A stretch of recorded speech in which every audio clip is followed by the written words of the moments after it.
Welcome back to my YouTube channel. Make sure to like and subscribe to the channel for more interesting stories like these. Now, let's get into today's story video. I, 37 male, found out my wife, 33 female, has been cheating. Confronting her about it has opened up other horrible truths. My wife and I have been married for 16 years. Almost 14 years of marriage. Our family consists of 2 girls. One is biologically mine. In every other manner, the other is mine. I adore them all with every fiber of my soul. I brought my wife to have her brows microbladed a few weeks ago, a source of great insecurity for her, during which I wanted to spend the evening eating and having fun in the city, simply to enjoy one other's company on a rare date night. She left her phone with me while she went through the operation. After a while, a notice appeared. It was my stepdaughter calling. Despite the fact that I have no idea how to use Snapchat, I thought it would be fun to surprise her with a response from Dad rather than Mom. It took a few moments, but I was able to send her a silly photo back.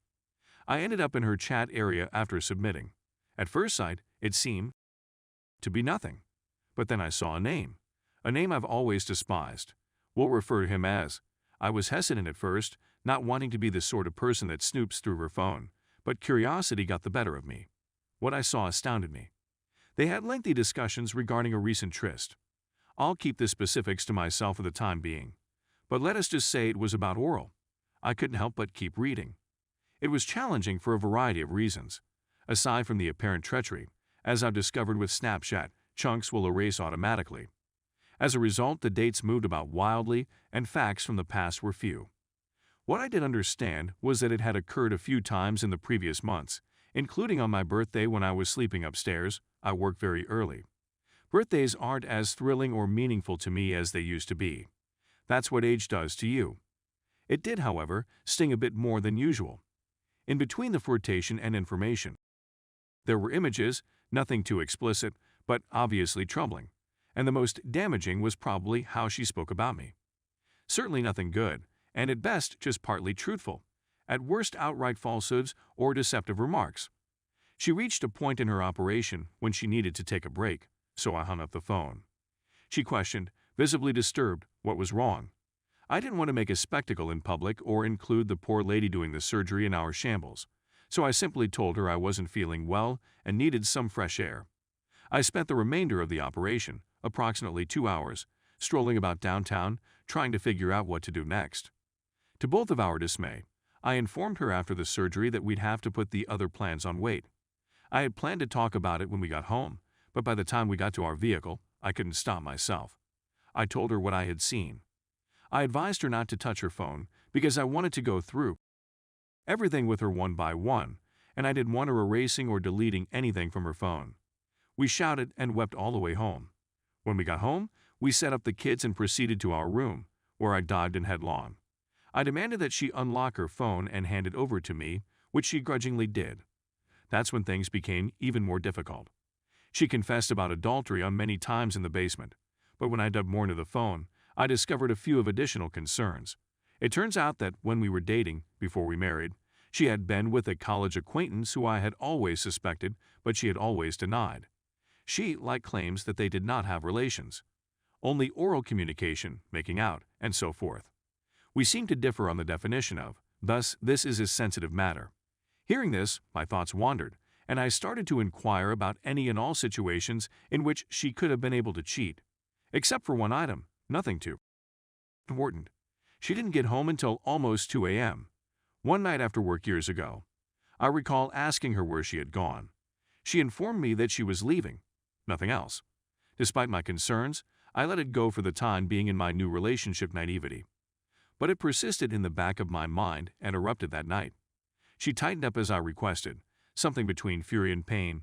She began to weep and I believed that this was the last straw in our relationship.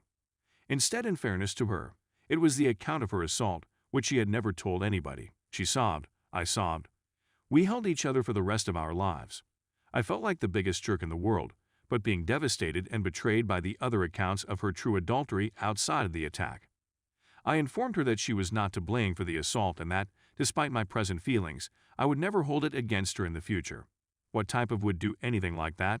We came to a halt in our argument at that point because we were both fatigued. During the next few days, We made every effort to be nice and repair as many bridges as we could.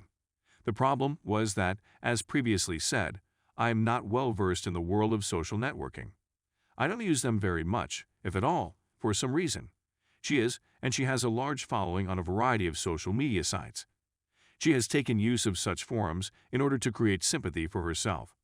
She sends cryptic texts about how sad she is, how everything has gone wrong, and how dreadful her depression is at the moment, without providing any information about what she is feeling. Now, our friends are sympathetic to her despite the fact that they are unaware of the truth, whilst I seem to be the careless husband who is causing her distress. I've seen several comments on how I may be the root of the problem. Now that I think about it, I realize that I'm not wholly blameless in this circumstance. I put in a lot of hours in my job. The hours might be erratic at times. I've had to move my disabled mother and brother into our house in order to care for them, and my wife has been quite supportive in this endeavor. In addition, I'm dealing with some personal health issues right now. Moreover, I accept that, as a consequence of these considerations, I have not been the most attentive husband to her in terms of emotional and attention. I've tried, but it's been difficult at times since life gets in the way. However, the reality is that I really did want to. I'm just not certain that she does, and I don't believe it exonerates her of her infidelity. I'm at a loss for what to say at this point. There seems to be a wrong way to gaze in every direction I turn. I don't want to be apart from my wife for an extended period of time. Having to be away from my girls is something I despise. As a result of her assault revelation, she has suffered an emotional toll that no woman should have to endure. I don't want to forsake her when she is in need, but I'm not going to sit around and be either. The ability to belittle and mislead, just to brush it off and declare it, isn't a big problem. I'm at a loss and don't know where else to turn for help. As a result, I took the terrifying step of coming here, something for which I was completely unprepared. Because this seems to be an alarming tendency, should I file for divorce at this point?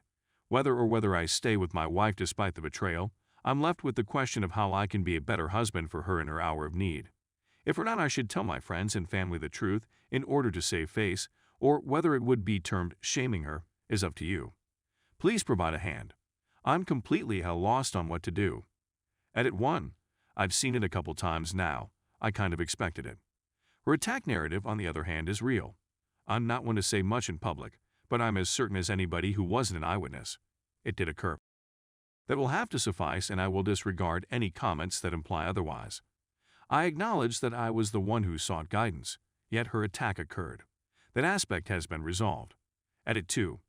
I took images of the chats they and I had.